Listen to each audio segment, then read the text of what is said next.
nimeomoka Spain ustenge stambila wama na wama simi. When you chase women you lose money, when you chase money you gain women. Good, chase that money, man. Say. Na wama simi. Yeah. Big bad ogre. Score Zik. Score Jesse, call me Rex Olunga.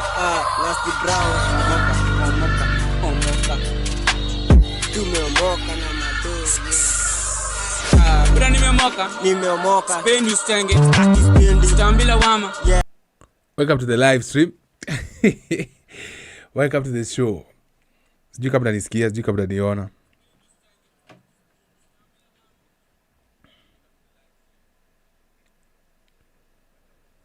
Now, the reason the previous stream imeisha ni kwa sababu kulikuwa na stories za copyright. Unapata? So, I think hiyo video nimeweka hiyo ya mwisho, if I'm not wrong. Akona ameweka nini za copyright. Sasa ni kama ukiongelea story yake ama ufanyie video yake, utapata hiyo strike. Na sasa ukinapata ukinini wanazima live stream yako hapo hivyo katikati ukiendelea. So now I think I need to do my proper research nijue nini what you should or should not do. Ama ni video gani unafaa kujua kama unafaa kureact ama ufai kureact. Unanipata? Sasa ndio imeniseti sana, ndio imenianika.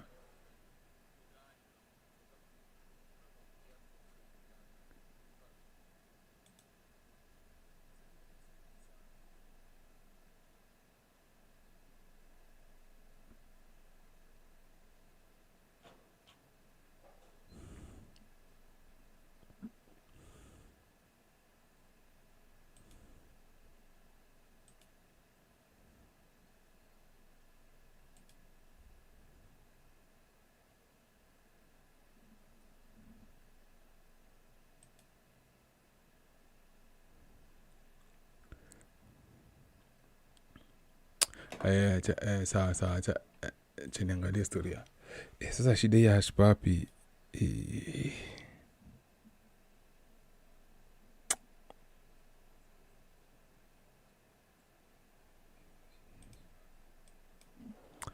We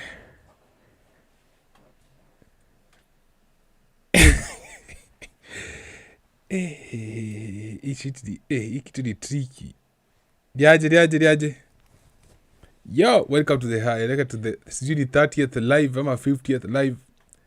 Tunaenda live tu wanazitoa katikati. Wanatuenda live wanazitoa katikati.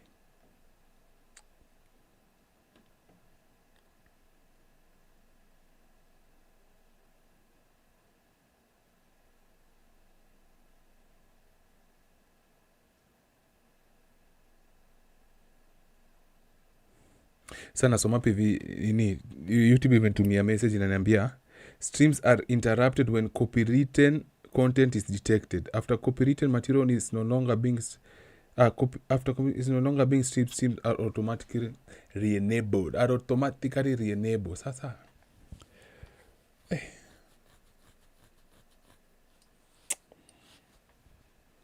kitu ni tricky, man.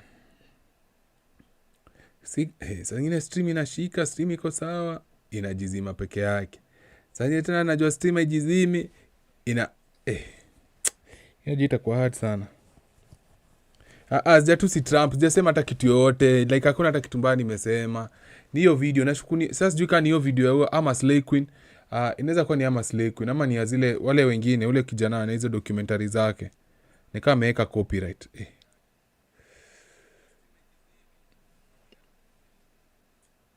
Sasa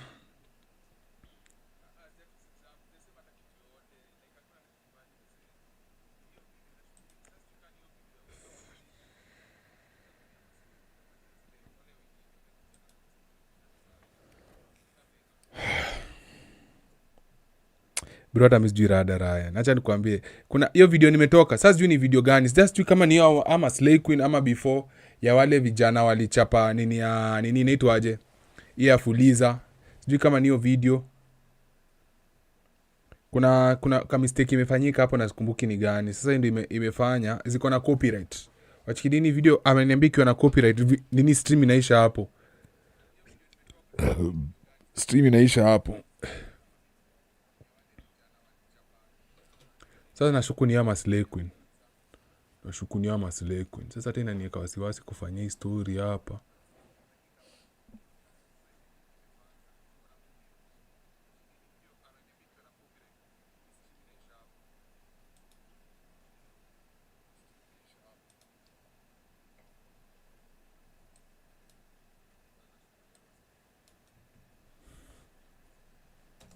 The death toll from last Friday's floods in Nairobi and across the country now stands at 49. The National Police Service says more than 2,600 families have been displaced by the raging waters. 4 days after the deadly storm, many are still searching for loved ones swept away, while others count losses running into hundreds of millions of shillings. Gatete Njoroge reports. Kingston in Viwandani Ward Industrial Area. Beatrice 2 days ago nilionyesha ile nini ya Inda venye industrial area ilikuwa imejaa maji hivi. Hiyo area like ilikuwa imeflood hadi ndani ya makampuni. Hiyo area like maji ilikuwa imefika juu, inafunika hadi lori juu.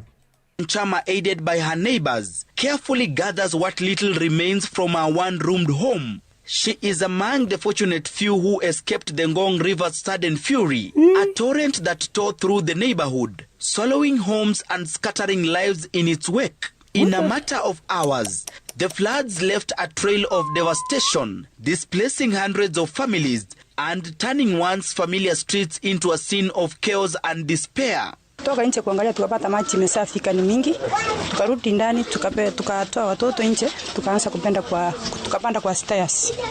Hata wenye tuliacha nyuma zetu tunapoenda kuwachukua mvua imesaa wafika Wasingo. For an area long accustomed to seasonal flooding, this time the waters came with an unprecedented force. The surging river tore down a wall on one side of the plot, sweeping away household belongings and leaving 4 families homeless in its relentless wake. Vitu ambao tunasalalia kama mattress, mablanketi, kile kitu ingia kwa maji. Hata hiyo mattress hata ukikauza inanuka sewage. So sina usaidizi, tunataka usaidizi. Kwa hiyo harakati serikali itauliza mnafanya nini kwa hiyo land? Mnafaa kuko hapo legally. Kuna ukuta zilibomolewa za nyuma. Maji ilipita na ukuta ya nyuma yote ikaenda. Vitu zenye zilikuwa kwa nyumba zote zikaenda. So tulikesha usiku kucha first floor. Maji kama bado imejaa. A paper manufacturing company adjustment to the village is grappling with what staff can only describe as a nightmare. The flood waters first smashed through the main gate before wreaking havoc on machinery, raw materials, the generator and office equipment. When the hapo tu atambua leo hii mwezi simu hata nyinyi mmeona. Hata nyinyi maona kuna mshahara. waters finally receded, the company was left to confront losses exceeding 200 million shillings. We are currently doing the cleanup. The process may take a week or so, the cleaning up, removing the garbage and all that. From there we will do the assessment to know the nature of the damage to the machines. So from our estimate, it may take around 6 months to restart these machines and to get raw materials. Because you see, the paper that we use, nobody makes locally, we have to import. The destruction, which will have a ripple effect on the over 200 employees, has been blamed on littering of Ngong River and illegal construction along waterways.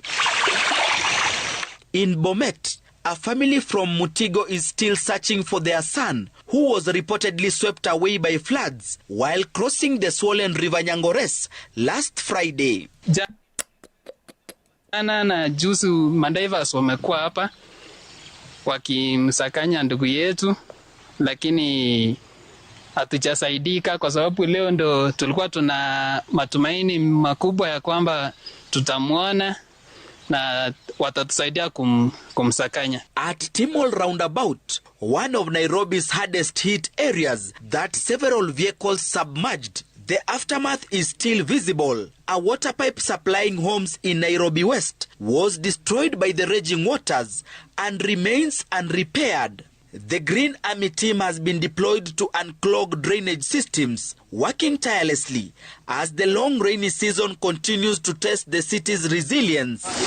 Ani mademu amefanywa peo kazi, yeye kazi itawaisha. Ani mademu amepoa hii kazi, hata baki hapa milele. Army team has been deployed to unclog drainage systems, working tirelessly.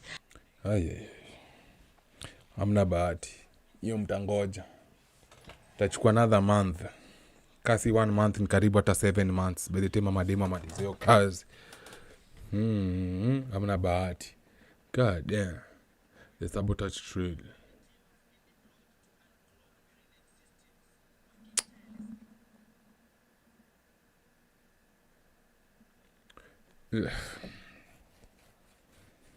Headache.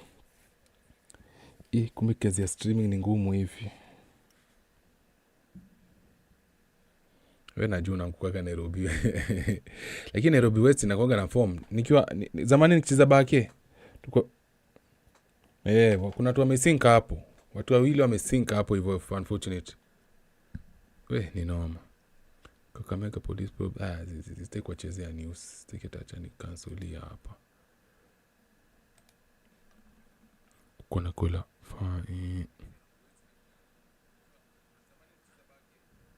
Tulikuwa tunaenda Nairobi West. Yaani zamani tukienda bake, tulikuwa naendaga nini Nairobi West. Kunaendaga West, kunaendaga West. Na West ilikuwa imeweza. How an admin at Betika fell into some hacking trap.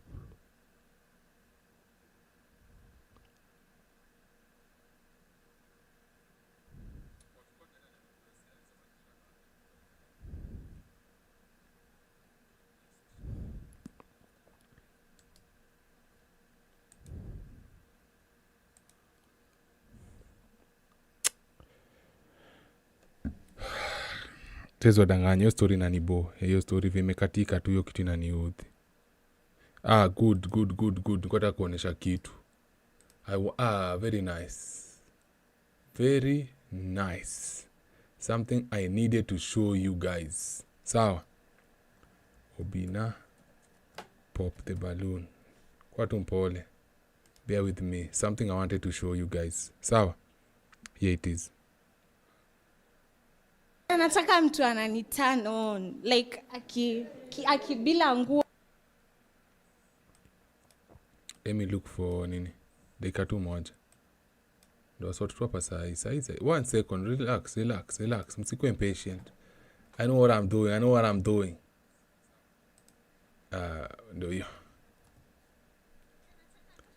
I want you to look at this guy.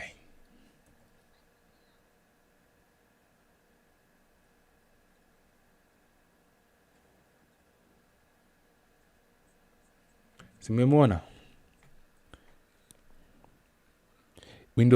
I think Windows 10. In Windows 10 ndo natumia. You've seen the guy? Again. Pay attention. Nataka muone mse vizuri. I want you guys to know. Simemwona mtu vizuri? Ako kwa Pop the Balloon anafanya nini? Anatafuta mapenzi. Sio? Haya.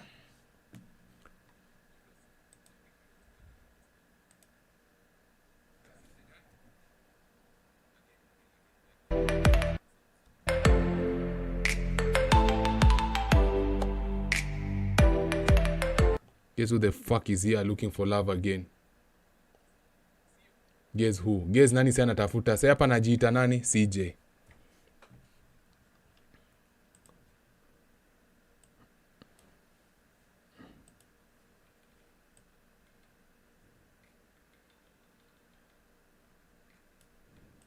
So we brought a man. Check this out.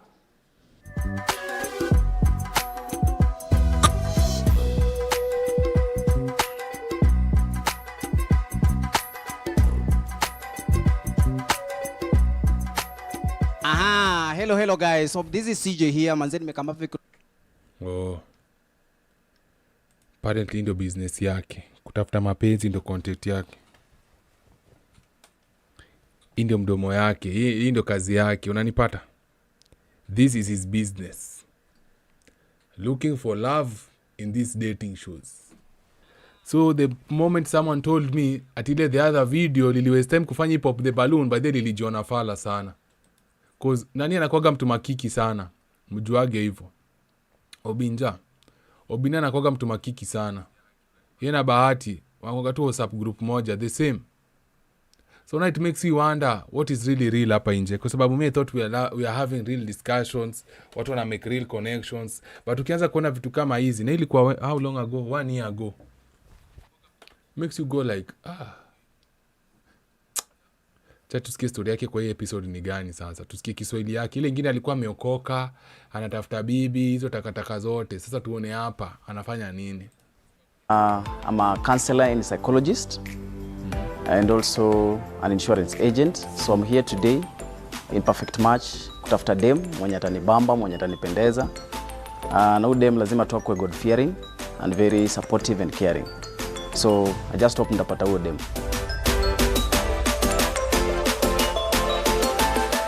Hello, my name is Gloria Kendi. I live around Dagoretti, a place called Cybercrime, and I am a hospitality major.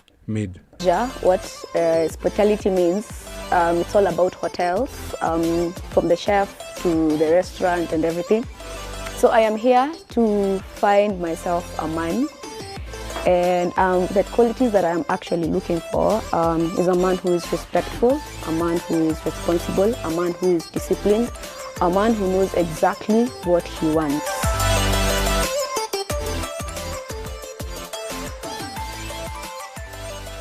Hello, I'm Jessica. I'm from Embakasi. Mimi ni makeup artist, bado mimi ni designer. She's kind of cute. And I'm here to I take it back. Find myself a man. Mtu tutaelewana, mtu atanielewa, like mtu tutasaidiana. A God-fearing man. Yeah, and a presentable man, and I hope I find one.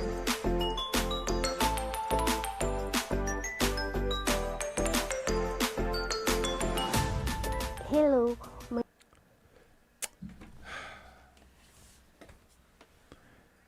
Honestly, once unajua sasa ni content creator, unajua ni acting, I'm hesitant kuona acting cause I feel kama it's not the same. Tuone kata pigwa copyright, tupige copyright. Ikikatika na acha tulale.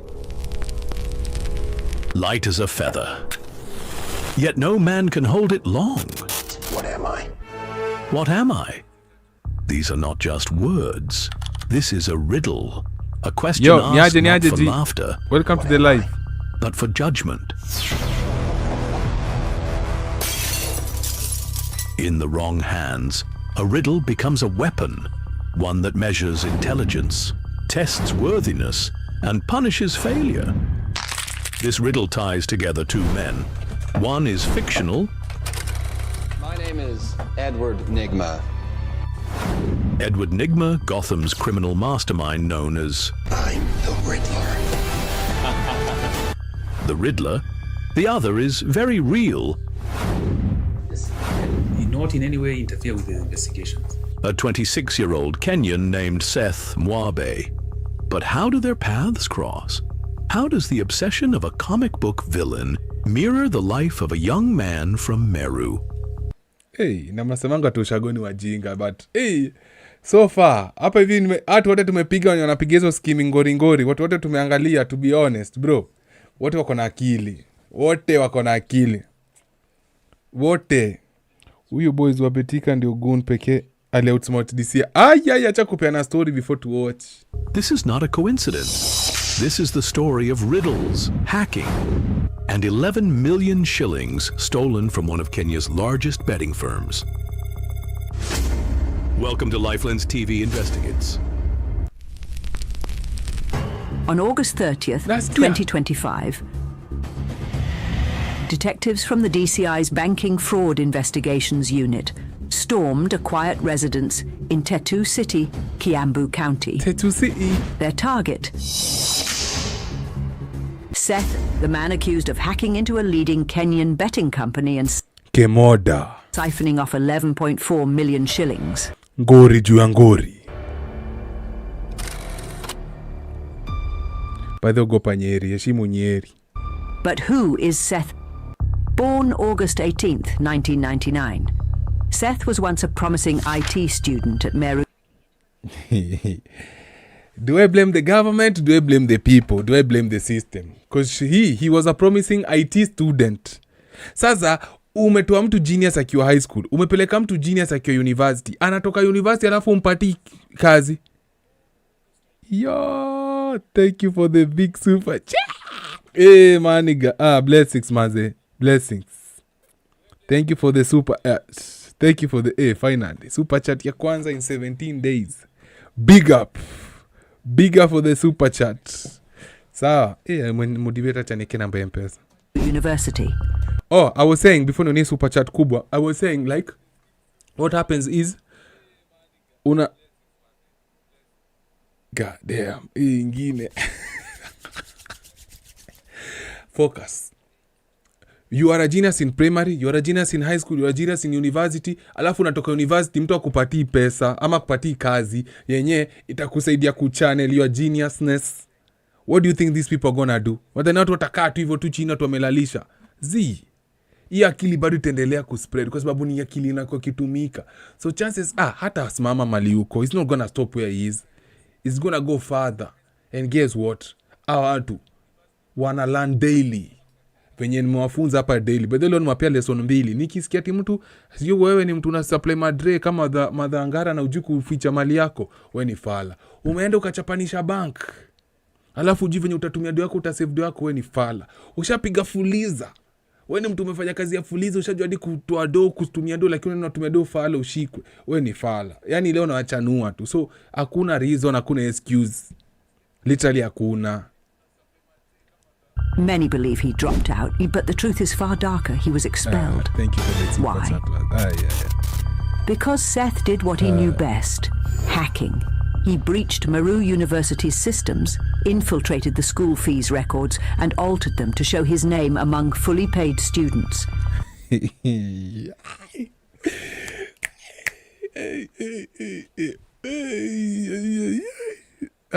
Shit. Boro boy si beste yangu. Why is this nigga not my friend? Hey, we need to talk, bro. The fraud was discovered and Seth was thrown out. But by expelling him... Chiki wanaka innocent. Initonga evil genius. The university made a grave mistake. True, they did. Jua fikiri yangi. They think with emotions, not logic. Uni mtu hata muna employ part time. Uni mtu anafaa kuwa anafunza daro. Hakuna tu class yake tu after classes ama before classes anafunza watu venye wanafikiria. Lakini university za Kenya zinajua buda ma super charge zinakuja. Hey, thank you man. God damn. Thank you man. They did not neutralize him. They released him. Like setting loose an angry lion. A genius armed with dangerous skills and no place left to go. His record spread across campuses, and no other university dared admit him. Cornered and rejected, Seth turned his talent into a weapon. To friends, Seth could be generous. To institutions, he was lethal. In early 2024, he set his sights on a financial cooperative, a SACCO, its owner, Pastor David Gakuyo. The story of Gakuyo and the Akiza SACCO scandal is infamous. In 2018, over 1 billion shillings vanished. Na Kenya tunatupanga hizi mabilioni wapi? Lakini Kenya na do. Bro, Kenya na pesa. Yani hizi 1 billion zinapoteaga tu Kenya like it's nothing. Defrauding thousands of ordinary Kenyans, mostly women. Of course, mostly women. Because it's easier to manipulate women. Once wana feel emotional, hapo ushaingiza box. Their life savings disappeared into the the pockets of a man they trusted. By 2023, their cries filled the air. Justice delayed is justice denied. Yep, justice delayed is justice denied. Ndio maana wanaume wengi wamesaulika huko jela who are falsely accused of whatever they did. And for Seth, this was personal. Among the victims was his own aunt. This is the perfect villain story. He has a cause now. Now he has a cause. Akona reason. Na hii reason amwezi msimamisha. Mumfukuze university. Alafu muibia anti yake. Kwenda wa. Hamna ngate. Anger mixed with brilliance. Yep. Seth Muab moved. He breached Akiza Sako's internal systems, drilling through firewalls until he reached the financial core.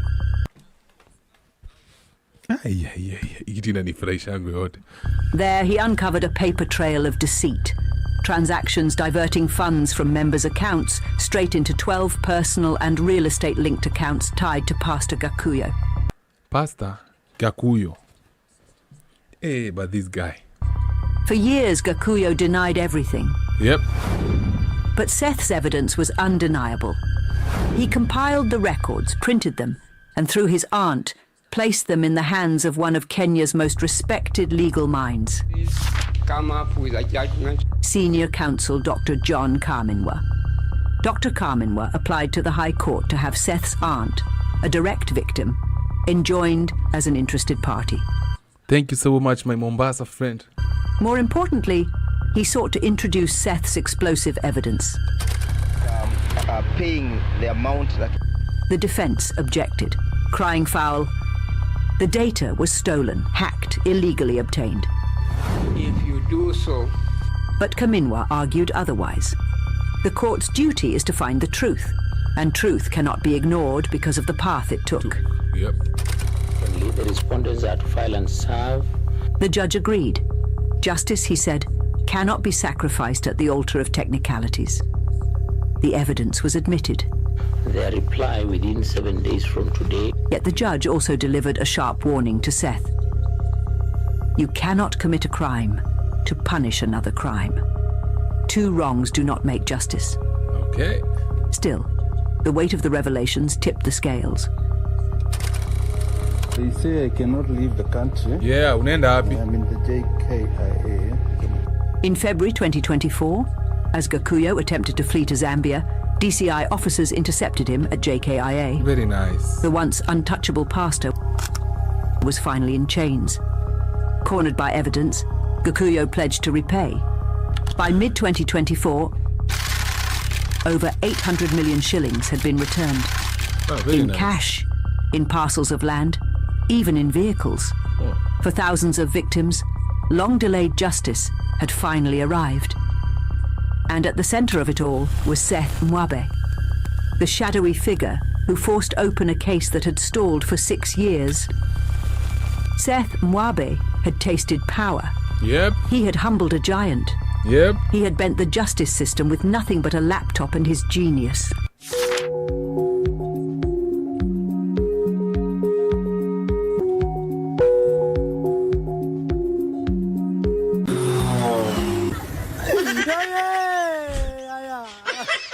The easiest way to trick the human mind is not with force, but with trust.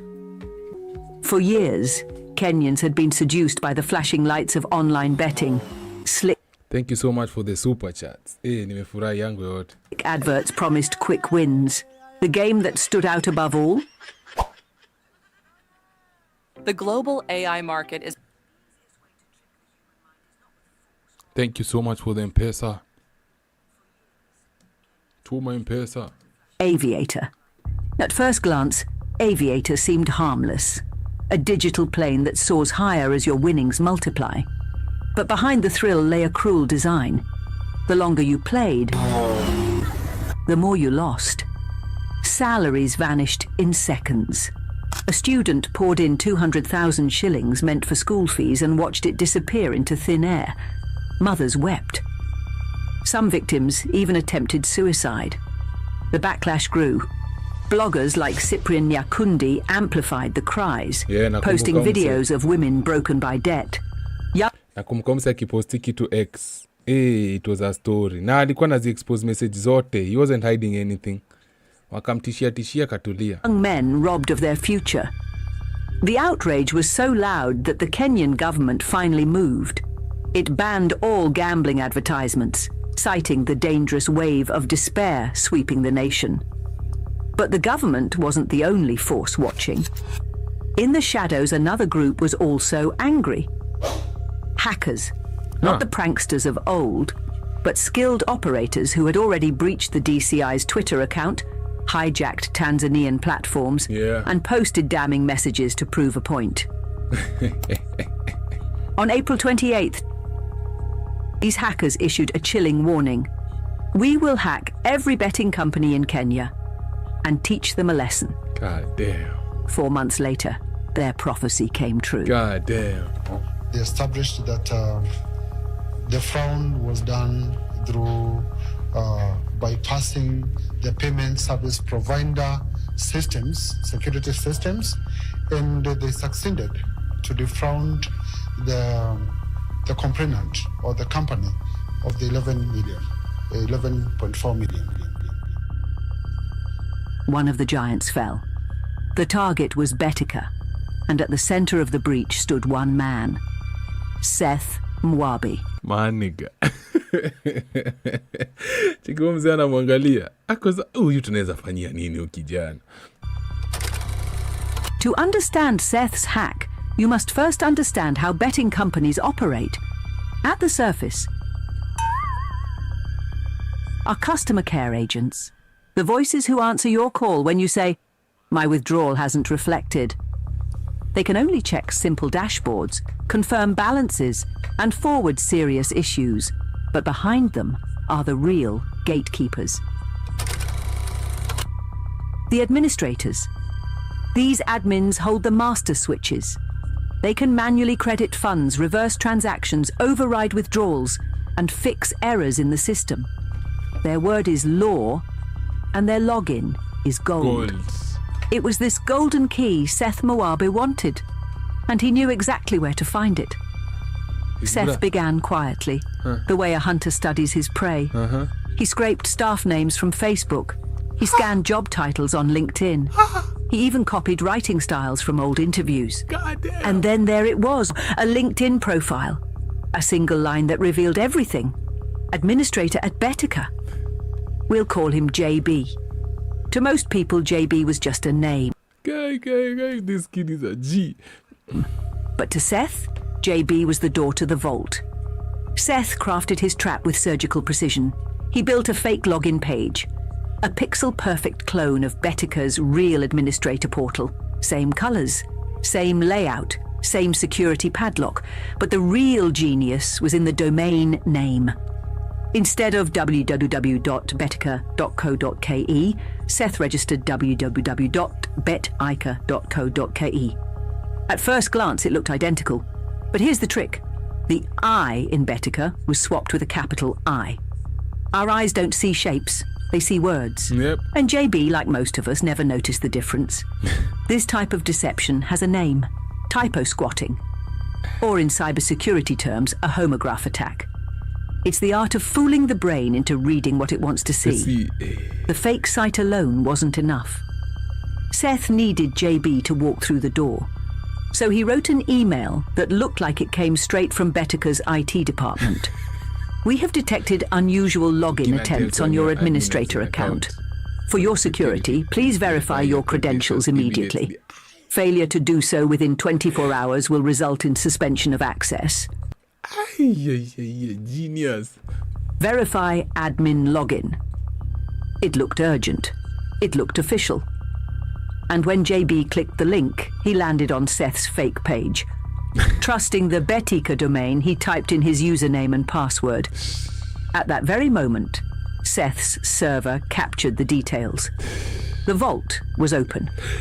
When Seth logged in with JB's stolen credentials, he bypassed the front lines. He wasn't just another customer anymore. He was inside the admin dashboard. God damn. Hey. Hey. Sorry. Hey, mtu ananinice yangu yote. Pause. And this was no ordinary screen. It was God mode. Balances, overrides, ledger adjustments. Every tool designed to fix customer errors now bent to the will of a single intruder. He checked his own betting account. The balance, 7 shillings, a cruel reminder of where he stood. Man. Then, with a few keystrokes, he issued a command the system was programmed to obey. Credit 11,400,000 shillings. In seconds, the balance leapt from 7 bob to millions. But here's the trick. In betting, those numbers on your screen aren't real money. They're entries in a ledger system, a record of what the company owes you. Only when you hit withdraw does the system trigger a command to Safaricom's M-Pesa or a partner bank. Yeah. That's when digital numbers turn into real cash. Seth understood this perfectly. God damn, who's this kid? Yeah. He also knew the rules. Withdrawals above 140,000 shillings a day raise alarms. Yeah. Anything beyond $1 million must be cleared through banks. Yeah. So he split the jackpot. 11 11 different accounts, 11 different bank links, each one trickling money out under the radar. And because he was logged in as JB, every move looked legitimate. Okay. The system didn't see Seth Muab, expelled student from Maru. No. It saw a trusted administrator doing administrator things. Click, approve, withdraw. The system answered every command with one word, yes. Yes. From 7 shillings to 11.4 million in minutes. No alarms, no alerts, no suspicion. Because Seth Muab didn't break. Hebu nione vile nimefurahia crime ikifanyika. I'm so happy about a crime. Hey, mi pia sina roho poa. The system. He became the system.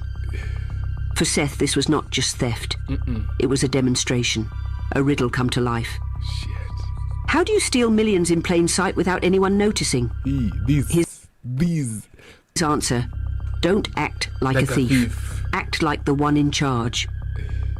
By the time Seth Muab had secured his place inside Betika's system, the hardest part was done. The vault was open. The question now was simple. How do you walk away with 11.4 million shillings without anyone noticing? Seth was no fool. This guy. Guy.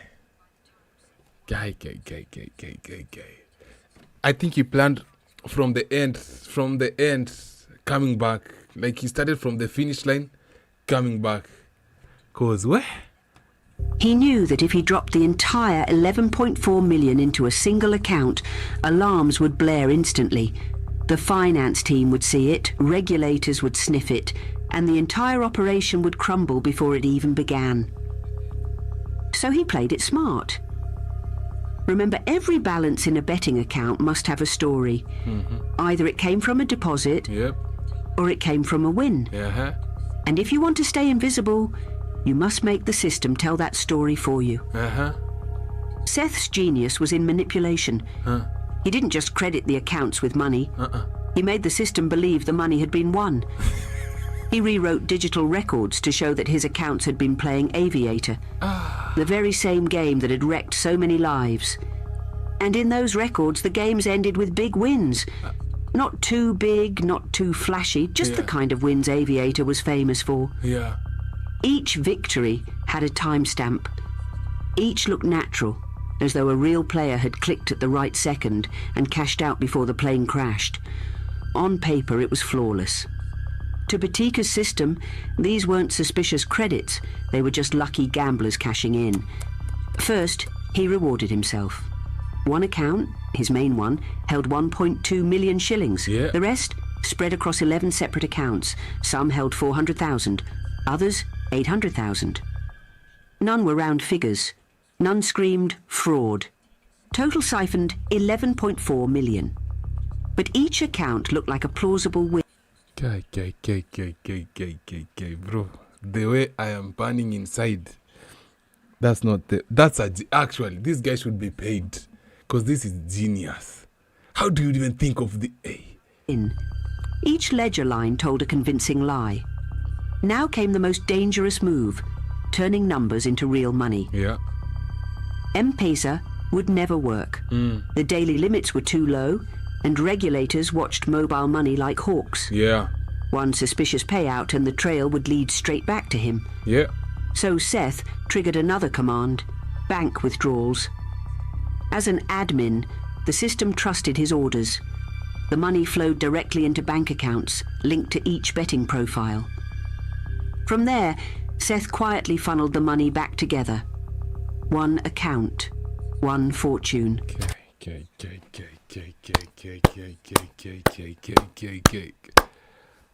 What? Hey. Way. For 4 days, Seth Muab lived as a man who had beaten the system. A student once expelled from Meru University now held millions stolen in plain sight, but Betika was watching. On August 21st, 2025, their IT team noticed something. A pattern, a trace, a whisper in the code that didn't add up, and that whisper began to unravel everything. What exactly did Betika's team detect?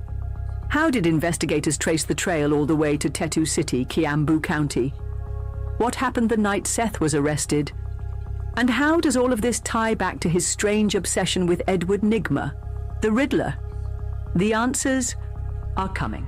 Ah, come on, This man. was Borrowed Crime, Part 1. We gotta see part 2, 3, 4, 7. Yeah, that was a nice story.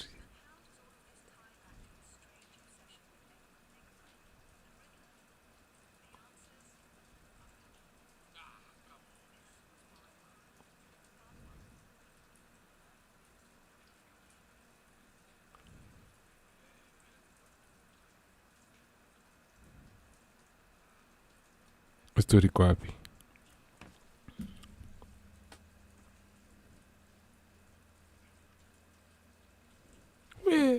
We.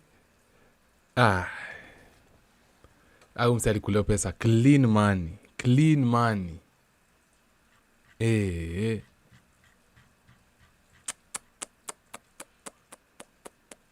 Sheesh.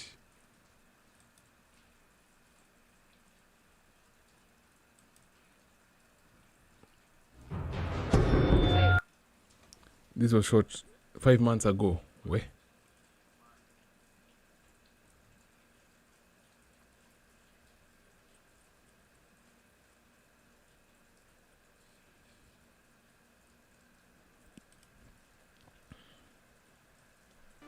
Hi guys, ni mimi tena, Nate, co-founder of... He was detained. Damn.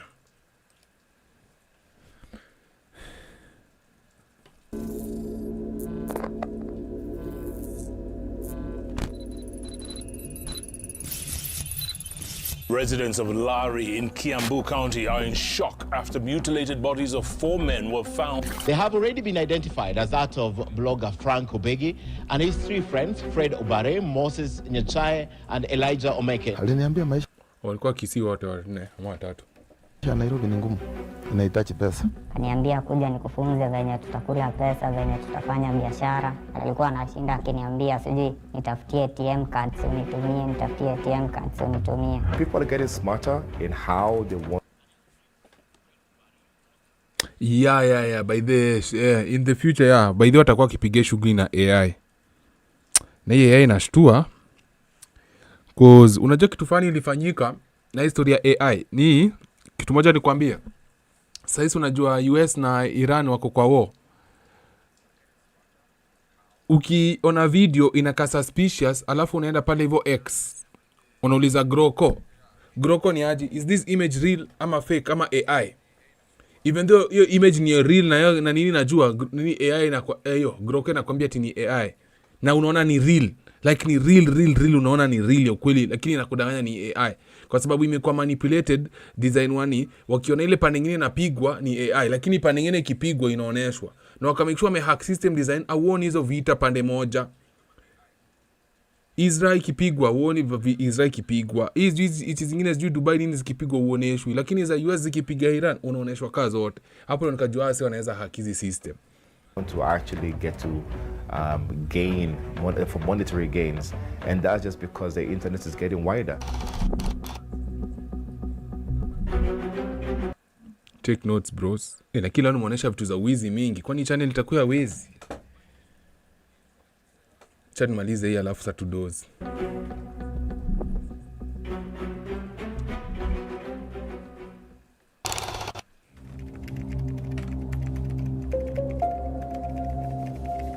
With the internet at the center of daily life, it's inevitable that there are many kinds of threats to go along with it.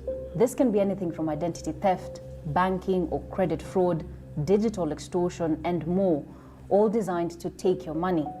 Technology made the world a global village, coincidentally presenting a big playground to fraudsters. I'm going to say something which may sound very controversial, but privacy is dead. Yep. Privacy is dead. A statement that has served as a double-edged sword, dishing out opportunities for some, and for others, misery. Franco Biggie, a social media influencer. I want the Soul Africa Summit ticket through the Blaze Kenya Facebook page. I hope at the end of the day, I'll come out a successful boy or young man. Based on the reports from police and friends of the late Franco Biggie, one among 4 people whose bodies were discovered at Kijabe Forest in Kiambu County in June this year, that statement was perhaps one of opportunity. Kasarani Police Commander Peter Mwanzo, who confirmed receiving reports of 4 missing persons at his station, says preliminary investigations showed that the victims were friends who were allegedly involved in online fraud. Anima scammer. Is the previous kid pia scammer? Wewe ametoka pia ni scammer ama? Kini yake acha nione. Yake inakaa akili vizuri. Yanatokea mtu akikufa ikosi maneno, hata akiwa mzuri anakuja mazuri na mabaya. To his father, there was nothing unusual about Obegi. His son passed as one ordinary 26-year-old university student. Hata yeye kuna wakati alilalamika, kuna naye mtu alienda na pesa zake senye alikuwa amefanyia kazi, na hiyo si kuchukulia maana.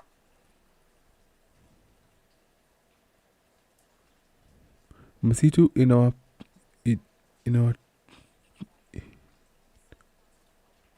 inaotia pembe. Inamaanisha? Hiyo niliona tu ni kawaida ya watoto.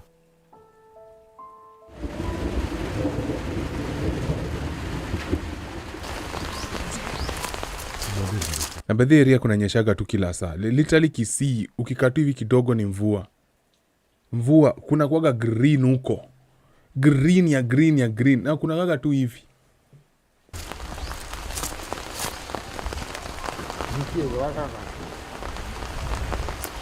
Champions League team gani zinacheza? Mimi kama Manchester United ichezi sezi watch. Tatu nikwambia ukweli. The flame of the young soul they knew has since flickered out, and as the rain seals memories of Obegi deep inside the soil in this small village in Kisii, Western Kenya, back in Nairobi, Kenya's capital, a different story is being told about him. Kitu alikuwa ananiambia we lete ATM card, ukileta nitakuonyesha ujanja venye tutakula pesa. That is an example of banking or credit fraud. According to the July 2022 Kenya Financial Sector Stability Report, loss of money due to cybersecurity attacks ranked highly in 2021, with users reporting such loss through mobile banking, mobile money, or directly from their bank accounts. In Kenya, there are at least 6 million transactions done via the ATM cards, as per the Central Bank of Kenya records. The ATM card can game over Manchester United. Yeah, me Manchester United to the core. Can be used physically or online. And now online, I'm talking about using it to purchase goods and services. A lot of people get scammed because the websites that they'll be using it for are not even real. A friend of mine is coming to Kenya in a few weeks, and guess what? He wanted to actually get a visa, a Canadian visa. When you look for Canadian visa to Kenya, the first website that shows up is not for the government. Somebody created another page that looks just like that one. Okay, it doesn't even look just like the original one, but he actually submitted payment details to the wrong website. What? So he lost $150. In most cases, if you're making a purchase online, you don't have to enter the card's PIN. Instead, you enter the card number, expiration date, and the cardholder's name. In some cases, you may also be prompted to enter the billing address for the card and the 3-digit security code on the back of the card. This setup allows thieves to use debit cards for online purchases without knowing their PINs. Can it be prevented? Yes and no. So a few banks in Kenya, and for confidentiality's sake, I cannot mention which one, have been able to detect such fraudulent transactions. For example, they know you just withdrew money. So why would you, in the next few seconds, withdraw money? It's not possible. You can't withdraw money, then all of a sudden, they can see the card has been taken out. So how come your cash has been debited again online somewhere else in a few minutes? It's not impossible, but it can tell that that's an indicator of an attack. Jason, not his real name, is one among many of the late Obegi's friends who had a hint of what was going on in Obegi's life. Hizi ATM cards, akikwambia umtafutie ATM cards, alikuwa anakuambia utazitoa wapi, ni za nini? Kitu alikuwa ananiambia, we lete ATM card, ukileta nitakuonyesha ujanja venye tutakula pesa. Tukiendelea kuongea, that's when I realized that alikuwa amerecruit marafiki zangu pia wenye tulikuanga nao since 2014. Kwa wale mabeshte zako wote wenye mlikuwa nao kutoka utoi, mkiwa utoi, kuna yule mwenye labda alikubali? Hii comment imepata tension yangu. Ati venye uko na interest na hizi story inaka utakuja kupigana hapana zizi. This is just for entertainment purposes, for educational purposes, sawa? Alafu akakuja akakwambia vile wao ufanye hizi vitu. Yeah, there's one. Alitokanga Ushago, huyo Frank ni alimtoa Ushago akamleta Nairobi. So alimfunza pia yeye akajua. So huyo ni alikuanga ananipigia, ndio nikamuuliza mnafanyanga aje, ndio akanieleza. Wenye wanachukua ukani ATM, wanaipiga picha. Alafu wanachukua hizo details, wanazilink na PayPal. So the moment wamelink na PayPal,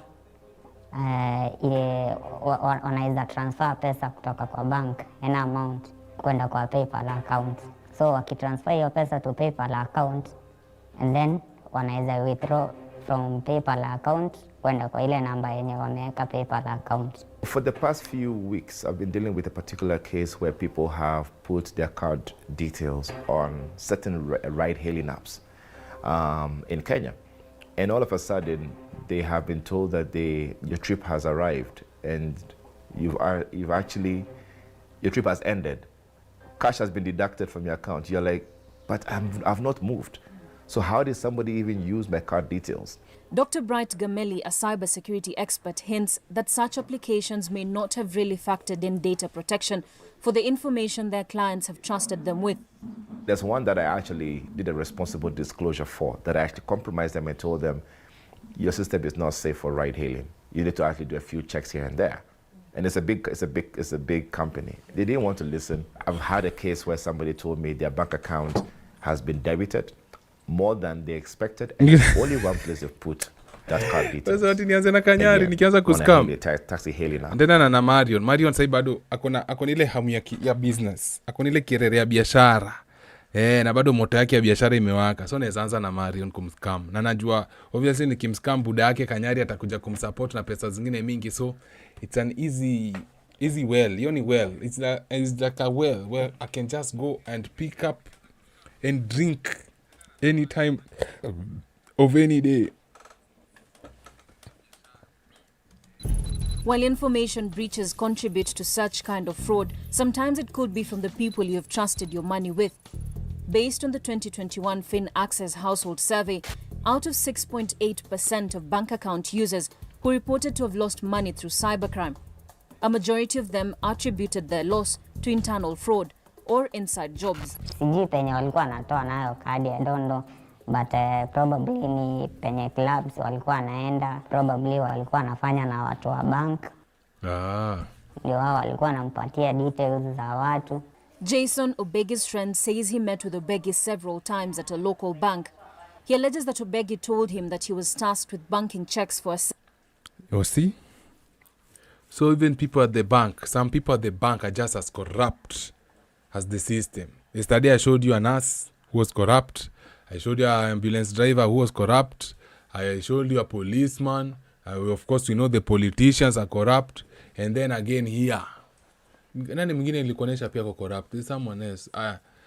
Funny thing, all those people when you ameiba hizi story, mi kwangu they are not corrupt. I will never call them criminals. I will never call them criminals. These guys here are geniuses. That and communication firm. However, while that part of cybercrime seems tiresome, risky, and a bit complicated, other methods are easy by comparison. One of the easiest ways people are getting compromised these days is social engineering. Social engineering is hacking the human brain, be able to actually ask you questions or tell you ways that you can reveal information that normally you would not give anybody. Given that this is based on human interaction, it is not as obvious to point out as you think. I can use other apps to send money back. Stacey Odhiambo is a Kenyan student in the United States, a victim of credit fraud. There is a guy from Kenya who is known to my brother, and they reached me through my brother. And their story was they had an online business, and they were being paid through a US account. And for some reason, I believed it because they were known to my brother. Stacey at the time had no reason to doubt that maybe the US bank account that the guy referred to was actually not his. What the guy in question wanted was a SendWave account held by a Kenyan residing in the US where he could transfer money to, so that Stacey, in this case, will then wire the funds to him through his brother here in Kenya. Stacey was actually issued with the bank details to do the transaction herself. I just typed in the card details onto my SendWave account. That's just the card number, the security code, and the address related to the card. And I was transferring money to them, and they actually asked me to do it in bits, not just once.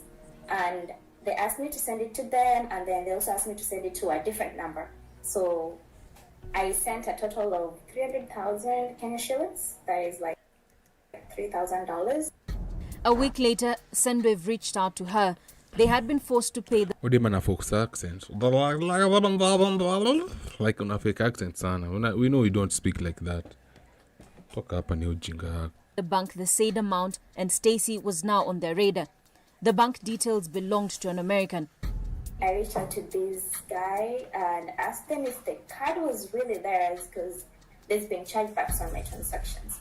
And that's when they told me the card is not really theirs, and they're also trying to help another friend. SendWave will finally let go of the case after Stacey tried to engage Safaricom to get details of... Manze, nakufeel hapo dongo. Nakufeel by the way. Ile dust mnaona hapa nje.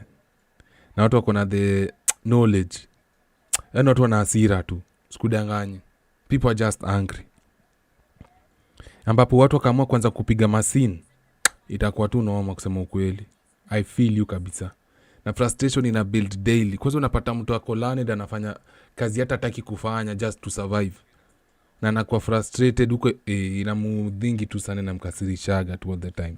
The person who registered the numbers to which she sent the money to. How has that interfered or affected your life in a foreign country after this particular case? I can send money, but not with SendWave. I can use other apps to send money, but not specifically SendWave.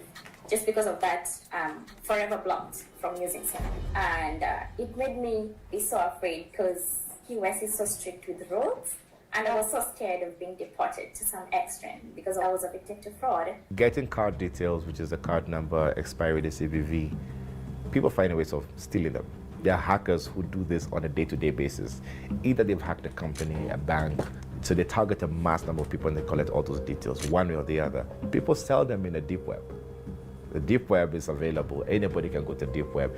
You know how much you can actually buy 10,000 card details for? It costs nothing more than $100. While the odds seem to be in favor of criminals, there is a chance of reducing the risk of being targeted. I tell people your email serves as a true base of security for anything because all your details you're storing online is tied to an email. Story imeteka dark turn. Mimi nataka kuona vile yule kijana alimado, lakini hapa nimekuwa nika story ya Because story tena ma card details. Mimi kusikia vile kijana alichapanish ama niko impatient. Because I don't see it getting any better. Ugh. Boring.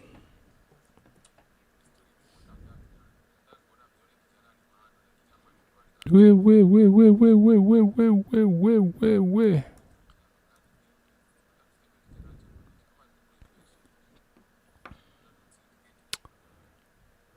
11 how many minutes? Pekee.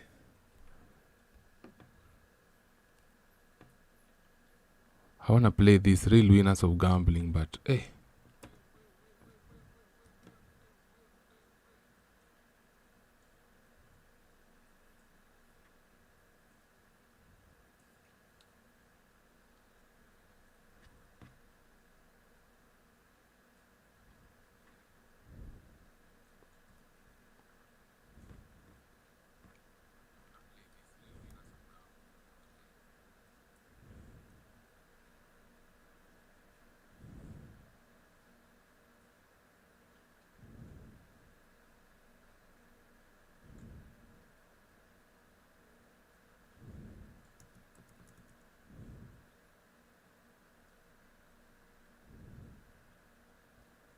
Hey, we have so many things to discuss.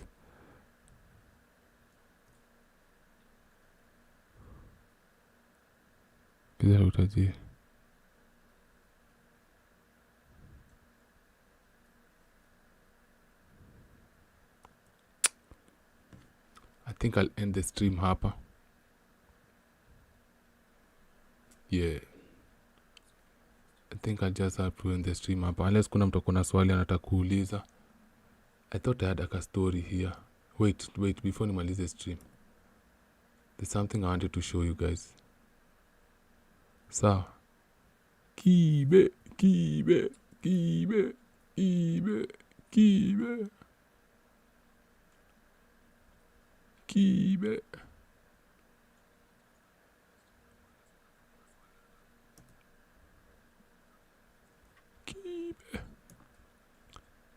Uifala.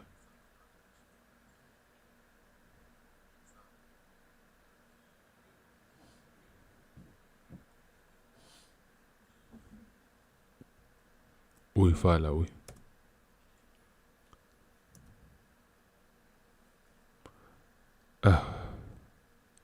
Umsena koga too annoying. He used to be relevant, but I may lose relevance ile serious. He used to have a voice in the Kenyan entertainment industry. Like, mtu alikuwa tu na ka voice, lakini sasa amejiwaste. Sasa story imekuwa tu ni clout chasing ile ya kuudhi. And me promise you guys I might never. Mi story ya bahati sitakangi. Na maana hata navanga zile matong, watiki siongelei. Sijui amefanya nini na Diana siongelei. Kwa sababu kwangu tu ako tu irrelevant. Kwangu ile serious. Sasa yaka plant kitu na mama that uni madhake. The whole time tunajua tu, si madhake. But unajua tangu sijui lini. Umsi anadhani bado si tuko zile age zake za kitambo. Anadhani tuko bado zile za kitambo mali. Alikuwa na come up na story kaizi za ujinga na tunapay attention. Anadhani watu wanasikiza. He hasn't realized that people outgrew him. Like people outgrew him. Like he's irrelevant. Ile serious. Unanipata? Mali mefika saa hada hakuna. Yani anaudhi tu. Ndio maana hata siku hizi Diana. Where's the last time ulisikia story ya Diana B? Where's the last time ulisikia story ya Diana? Diana na trends, Diana amefanya nini? Irrelevance inakuja hivyo haraka sana. Cause kuna vitu mingi sana watu wanashughulika nazo. Na hizi clouds za utoi, we're not gonna do that garbage. Unanipata? Big part download browser inaitwa Brave to avoid hizo. Niko nayo nini? Sasa the next nini utaniona nitakuwa nayo. Hiyo ni next. Sawa? Hiyo ni next nitakuwa nayo, hiyo stream next. Koja ni Osuria. Zalichomwa na maji moto. Sawa, ndamaliza nayo story. Sijui kama nitaipata nikishatoka hapa. Hiyo mwerehwa. Like umsako irrelevant but sijui niwacheze hii video. Nilionyesha nikijua hakuna kitu. Nilijua tu nilikuwa naongea lakini tumieni pesa. Nipo kama nipea mtu pesa. Tumie pesa nyingine asinyanyesi masikio. Leo tuliona story ya Mr. Beast. Kwa la kuku asubuhi nikireact kwa story ya Mr. Beast, we will see how they would plan. They're gonna fake the cry to try and get us emotional. Tumeona kitu na ndio hapa tunaiona tu live. Mimi nakwambia sasa ikifika timdema analia hata siwezi amini hizo machozi zao. Hapo ndo mali nimefika. Hata kwa analia ukweli mimi sitajua ni kulia ukweli. Hapo ndo watu wamenifikisha to be honest. Lakini mama, mimi hata mimi siwezi peana pesa mtu aniambie mtu si mama yangu na ni mama yangu. Si mimi mwenyewe nataka nione mama yangu. Hata mimi nataka tamani mama yangu. Yaani nikisikia wewe ni mama yangu si leo nitafurahia sana. Ati mama yangu. Hata mimi nami nikisikia mtoto wako si ati anipe pesa ama nipe nini. Kama amekufa nimesika tusema sana. Lakini yako hai. There's a reason analia hivi chini ya kiti. There's a reason analia hivi chini ya meza kwa sababu atoagi machozi umama. She's the first woman ever mwenye analia lakini atoi machozi. Ever, yani mama analiaga lakini hakuna machozi natoka. Sasa sijui hata amelia mama maliza machozi kwa mwili ama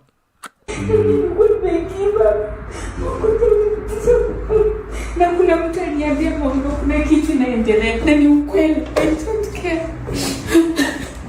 Yaani nasikia kitu changu sasa. Nilionyesha.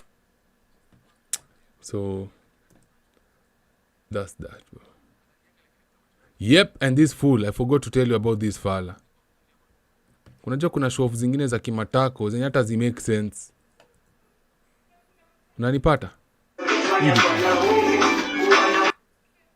Ilikuwa nini shwali? What was this? To be honest, what was this really? I got Africa level like in a Kenyan Prince. It's so weird. Me, growing up, I knew kurarua pesa ni illegal. Growing up, nikiwa mdogo hata before nijue vitu venye systems na wakigi. Nilikuwa nimejua. Unanipata? Na nilikuwa nishajua ni there's some things you cannot do. Hufai kurarua do. Alafu juzi nikakupigwa na ile thought ya, you remember Valentine's Day wakatoa ile rule ya ujinga ati hawataki watu wakuwe na money bouquet kwa sababu hamfai kukunja pesa, and it got me thinking.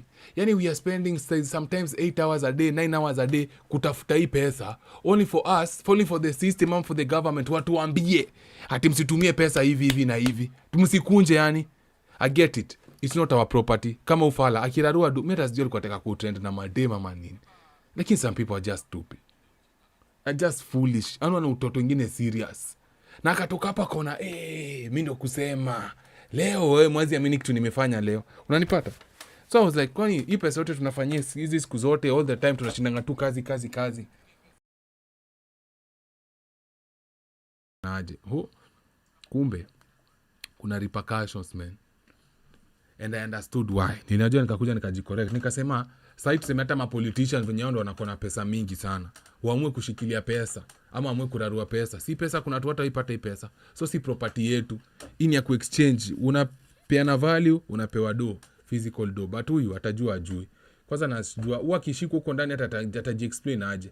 Tatombwa matako huko kaa umbwa. Even though umbwa zitombagi matako, lakini atajua. Atalipa juu utoto wake na ujinga wake. Shit. Haya, ndo simpanzi mwingine, ndo huyo amelipa 7.5 million in out of court. Ujinga. Na ni fala na kimbizaga mapenzi yake yote. Yani huwa Harmonize izagi kwa single. Yani sijui alirogwa na madema, yani alirogwa na kwa single. Yani akikuwa tu single hivi kidogo anasiga tu mwili yake na muasha tu. I have to be in a relationship. I have to be in a relationship. I have to be in a... Mpata mtu ameenda kudate dada mdem. Ufala. Jua na makwela big. Fuck off. Hiyo talent yote, hiyo skill yote, lakini bado ni simpanzi. Ujue tu pesa itakufanya wache kwa simp. Ndio itakufanya wache kwa simp. Sasa mzee ana show off. Unajua nakonga Mr. Mashow off mbaya sana.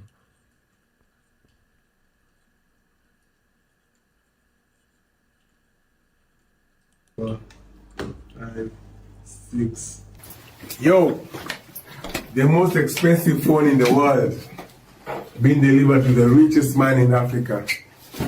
Piece number 119 out of 500. Sheesh. Released this year. Mike Sonko. Sonko yuko wapi? Wapi Sonko? Wapi? Ona, mtu mzima na akili yake mkubwa, alikuwa msanii mkubwa, sasa ni mtu akulamba Sonko makwela. Unakuwa sasa msanii mbigi, hujatoa ngoma sijui for how long, hauna ma projects zinaendelea, hauna studio yako, hauna academy yako ulianzisha ya wasanii, sasa uko hapa kulamba Sonko kwela. Fuck off. Mdosi. Yeah, wabina mfika. Wabina? Yeah. Well, umeamkaje? Sasa ni 4 am. 4 am on the dot. Okay. Let me 4. Msi yako 4 na mcheki bado mtu ako in full A. Na tunashangaa mbona watu wako na ganji. Watu kumbe adozi. Watu wanapiga shughuli hadi either early morning ama late night. Na mbona yako na bendera ya Nairobi County ama ni ile kujikumbusha ikiwa governor? Ama ni nini na miss hapa? Come on. Welcome. Okay. Wake up start. Jerry, mambo umetokaje Dubai? Unadhani Dubai imenimaliza Unaweza kupiga mamisa? Tulizo mamisa leo nimeweza. My boss. How was your flash rate? Within 48 hours. You said you want the most expensive phone in the world. Sure. Yeah. You said you can afford it. Kabisa. I trust you can afford it and I believe you can afford it. Now look at this badge right here. Yes. Look at this badge. What is it? It's 119. Yeah. So you mean this is the 119th piece? Yes. Out of 500. In the entire globe, there are only 500 pieces. So Galaxy X Tripod. You're lucky number 119. How many engagements so far? Kenya none. What do you mean? Lucky number 1. So you mean yes. The first one? Fold 6, you're the first one. Fold 7, you're the first one. Trifold, what do you think? Of course, you're the first one. Yeah, wanalambea matako. Shit. Nijua saiwa kipungua tu hivi mdomo inanuka mavi. How many pieces? In Kenya? The country currently is? Zero. This is the only piece? The only piece. I need one more for Mama. Come on, my ear is stress. One more. Utafanya, you give me for another 48 hours. But you deliver this within 48 hours? Yes, so another 48 Within 48 offer? 69,000. That's for you. Wow. My good Lord. Lord love. This is the Galaxy Z Trifold. Ati saba ananiambia the only piece in Kenya. The only piece in Kenya. Kesho mtaona Kenyan Prince ameanza kulaunch zake imbo za amenunuko Kariobangi. The only phone in Kenya anze kuimwagilia maji kushofu zile zake. Sasa mnamjuaga tu na mdomo yake mingi. So you can lead me. Hello Jackie. From there. Someday you can lead me from there now. How you put it on? I'm gonna put it on. You see the difference between that one and this one. It's a Chinese phone, huh? Oh, that's the Huawei. The Huawei. Look at this. Can you compare? Remember this gift package from Samsung? You delivered some 4 months ago. Yeah, and it said. So this is the 1 terabyte Fold 7. This is the Fold 7, the 5. Is it 12 GB? Yeah, for 12 GB. Then you the 1 TB. You sold me this one. Yeah. Offer 609 as a gift package. And here is your money for the Trifold 7. Oh, you said how much? Money.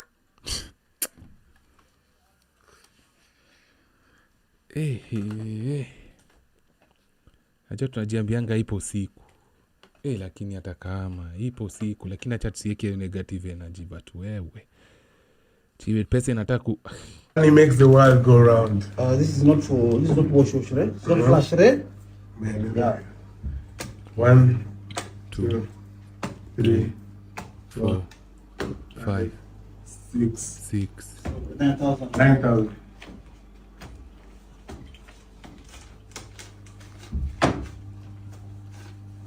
Here, this is the money we make. 41, 42. You see the serial list. 43, 44, 45. We are the only Samsung authorized dealer in the region.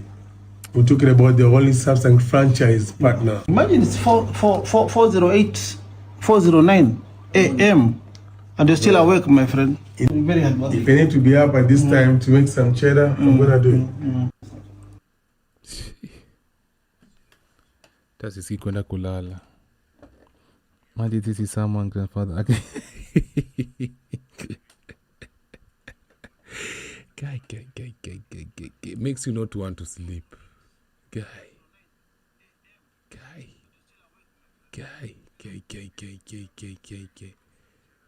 Hey.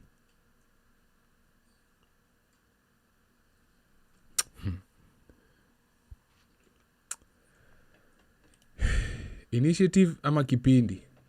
Yeri Komondi. Is it an initiative ama ni kipindi anafanya? Kai Mungu, wacha kwanza nifikirie story ya nani. 609 million. 1,000. Natupa tu kwa meza. Like it's nothing. Kaba. Hey. We.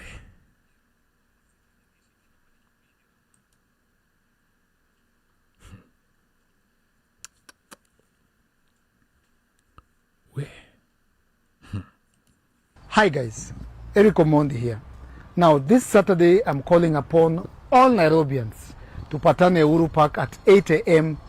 We clean up Nairobi. Nairobi is our city.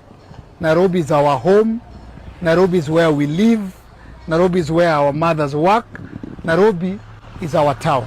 I'm calling upon every Nairobian this Saturday tupatane hapo Uhuru Park, kuja na rek, kuja na kifagio, tupatane hapo Uhuru Park, then we disperse. Wengine waende Globe roundabout, wengine waende Koja, wengine waende Kariakoo, wengine wabaki town. Sikatai ni initiative poa na mimi nataka mfanyie initiative poa, but sikuna wale pia manyumba zao mamtaani. Kama leo tumeona nini inaitwaje, industrial area, nyumba imefagiliwa, maji kaingia. Sasa watu wataacha manyumba zao zenye ziko flooded wakuje kusafisha Nairobi. Wanasafisha nani Nairobi na nyumba zao pia ni chafu wengine.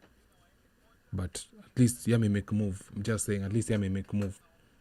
Kota takataka, tuna unclog drainage because we are clearly on our own. Hi guys. True. We are quick, yeah. But we have been on our own for the longest time ever. Now I'm question is, did we have to wait until disaster strike for us to go like, unajuaje? Sasa hilo tunafaa kwanza kusafisha dili. Okay? Now brothers. So let me just be honest. That's the show for the night. Takujipanga kesho. I need to do my research. I need to know which type of videos ziko na copyright zenye nikianza kufanya hivi zita nini. Kwa sababu acha nikwambie kitu fani. Today I asked Grok ama ChatGPT, can reacting to a Mr. Beast video make you be hit with a copyright strike? Ikaniambia no. Actually Mr. Beast encourages people to react to his videos. Mimi huyo nimekuja na kirere, not knowing what was looming. So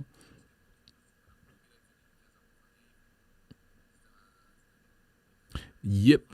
Sawa. So I think I need to do better research. Inamkwapa wengi. Tufanye aje. But drainage yetu iko blocked. Hizi waste products tunatupa kwa river. I said yesterday, tukio moja, tulikuwa tunasafisha, tunaweka hiyo mchanga kando ya mtaro. Tunatoa mchanga kwa mtaro, hizo matakataka kwa mtaro, tunaziweka hapa kando ya mtaro. By the time tunafika, tunamaliza hizo shughuli zote, watu walishaanza kucheza, ile mchanga na matope isharudi ndani wapi. Lakini tulikuwa tushamaliza hiyo kazi, hatutarudia. Lakini jioni tutakuja kwa nyumba zote. Hodi pesa ya mtaro tulikuwa na collect. Kuna tulikuwa najua walikuwa na survive na pesa ya mtaro.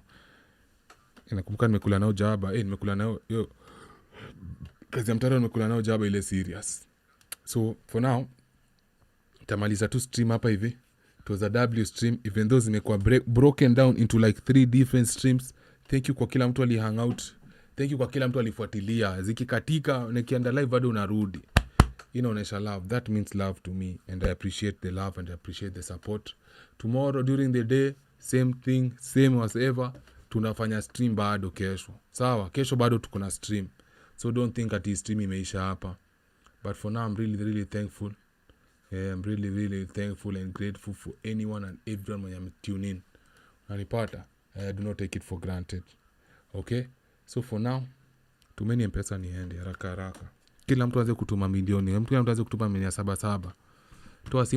Toa simu. Namba ni 072969